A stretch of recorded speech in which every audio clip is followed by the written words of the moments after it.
Huwag maghiganti. Narinig ninyo na sinabi noong una, mata sa mata, ngipin sa ngipin. Ngunit sinasabi ko sa inyo na huwag ninyong gantihan ng masama ang gumagawa sa inyo ng masama. Kung sampalin ka sa kanang pisngi, iharap mo pa ang kaliwa. Kung ihabla ka ng sinuman at kunin ang iyong damit, ibigay mo na rin pati ang iyong balabal.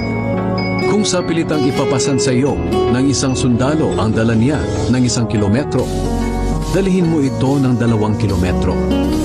Bigyan mo ang nanghihingi sa iyo, at huwag mong tanggihan ang nanghihiram sa iyo.